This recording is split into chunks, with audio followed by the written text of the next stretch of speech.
অলসতায় ধরছে, কিচ্ছু রান্না করি নেই বাসায়। পেট তো আর এগুলো মানবে না, খাইতে তো হবে।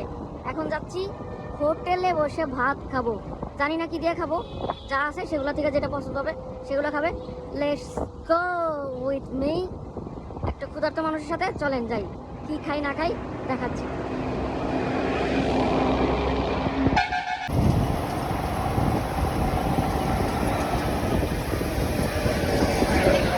বিশ্বাস করেন ভাই, সব সময় দেখা যাবে হোটেলগুলো থাকে কোলাহলপূর্ণ জায়গায়, অথবা রাস্তার পাশে, অথবা কোনো একটা মোড়ের দোকানে, যেখানে নাকি অনেক বেশি মানুষের গ্যাদারিং। বাট আমরা যে হোটেলটায় আসছি, এইখানে নাই কোনো গ্যাদারিং, নাই কোনো শব্দ, নাই কোনো ঝামেলা যানবাহনের ক্যাকুর ক্যাকুর শব্দ, না আছে থালাবাটি গ্লাসের টুংটাং টুংটাং শব্দ, না থাকবে একজনের খাবারের দিকে আর একজনের তাকিয়ে তাকিয়ে লোভ লাগানো দৃশ্য। আহারে শান্তিতে বসছি দুইজনে মিল্লা, সুন্দর মনে হইতেছে নিজেদের ডাইনিং টেবিলে বসে খাচ্ছি, অথচ হোটেলের খাবার খেতে বসে গেছি। সাধারণত এইখানে যা খাবার রান্না করা হয়, আপনি কিন্তু অনেকগুলা খাবারের মধ্যে থেকে বেছে আপনার পছন্দসই খাবার নিতে পারবেন না।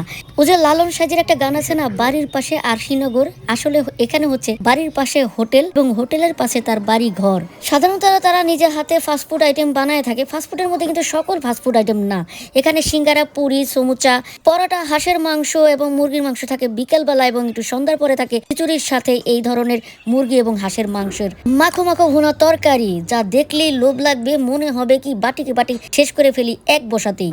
আজকে প্রচন্ড কাজে চাপে, প্রথমেই বলেছি আমি রান্না টান্না করার সুযোগ পাই নাই, অলসতাও ছিল কিছুটা, ভাবছি বাইরে গিয়ে হোটেলে কিছু খাবার খাবো। আসলে এই হোটেলটাতে দুপুরের জন্য কোনো খাবার বানানো হয় না, বিকাল এবং সন্ধ্যার জন্য খাবারটা থাকে। বাট আমরা গিয়েছি কারণ তাদের সঙ্গে আমাদের সম্পর্ক অনেক ভালো, রেগুলার আমরা যাই, একটু চা পানের জন্য হইলেও ওখানে গিয়ে আমরা একটু বসি এবং চা খাই। তো সেই সুবাদে তাদের আমাদের জন্য একটু মায়া হয়ে গেল, কারণ দুইজন অনাহারী রাস্তায় রাস্তায় কাজের জন্য ঘুরেছে, অনেক পরিশ্রম করেছে, অথচ ভাত খাওয়ার সময়টুকু পাইনি বা বাসায় রান্না করেনি। সেই কথা শুনে ঘরের থেকে ভাত এনে হাঁসের মাংস এবং মুরগির মাংস, আমি যেহেতু হাঁসের মাংস খেতে অনেক বেশি পছন্দ করি, এই জন্য কোনো অপশন না দেখেই আমি হাঁসের মাংস নিয়ে নিয়েছি আমার প্লেটে এবং আমি গপ গপ করে খাওয়া শুরু করে দিচ্ছি।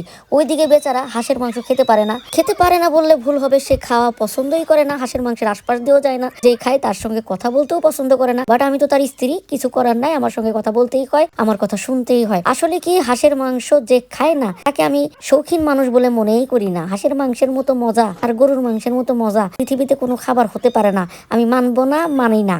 পৃথিবীতে যতদিন বাঁচি, মরবো তো জানা খবরই, তবে কবে মরবো সিউরিটি নাই। মরার আগেও যদি কেউ জিজ্ঞাসা করে সারা জীবন আপনি কি খেয়ে আসলেন, আপনার খাওয়ার মধ্যে কি পছন্দের ছিল, যদি গরুর মাংস আর হাঁসের মাংসের কথা বলতে না পারি, তো লজ্জাই বাঁচবো না।